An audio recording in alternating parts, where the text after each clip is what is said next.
എനിക്ക് തോന്നുന്നു സാധാരണക്കാർ പാവപ്പെട്ടവർ കുറച്ചും കൂടി ശ്രദ്ധിക്കേണ്ടത് ഈ പൈസ പിരിച്ചിട്ടുള്ള സംഭവങ്ങളുണ്ടല്ലോ. അത് പൈസ പിരിച്ച് കുറെ സംഘാടനകൾ വന്നിട്ട് ഒരു ഓപ്പറേഷൻ അല്ലെങ്കിൽ ട്രാൻസ്പ്ലാന്റേഷൻ നടത്തിയിട്ട് ഒരു 6 മാസം കഴിഞ്ഞാൽ ചിലപ്പോൾ അത് അവർക്ക് ഒരു ബുദ്ധിമുട്ട് വന്നു കഴിഞ്ഞാൽ പിന്നെ അത് ഈ പാവങ്ങളിൽ പലപ്പോഴും ഞാൻ കണ്ടിട്ടുള്ള ഒരു കാര്യം, കാരണം എനിക്ക് ഞങ്ങളുടെ വീട്ടിൽ നിന്നിരുന്ന ഒരു സ്ത്രീയുടെ ഭർത്താവിൻ്റെ അനിയനോ ആർക്കാണ്ട് ഇതുപോലെ കിഡ്നി ട്രാൻസ്പ്ലാന്റ് കഴിഞ്ഞു.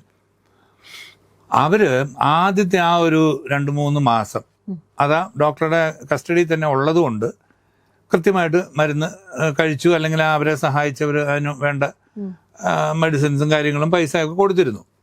പക്ഷെ പുള്ളി ഓട്ടോറിക്ഷ ഓടിക്കുന്ന ആളാണ്. പിന്നീട് പുള്ളിയുടെ ഇത് ഈ പിന്നെ കിഡ്നി ഫെയിലിയർ ആയിപ്പോയി രണ്ടാമത്. അതായത് ഓപ്പറേഷൻ കഴിഞ്ഞിട്ടും ഫെയിലിയറായി. അതെങ്ങനെയാണെന്ന് ചോദിച്ചാൽ മെഡിസിൻസ് കഴിക്കുന്നില്ല. പുള്ളി ഓട്ടോ ഓടിച്ച് കിട്ടുന്ന പൈസ കൊണ്ട് പുള്ളി അതിനു വേണ്ടി വലിയ പൈസ ഒന്നും ആവുന്നുമില്ല.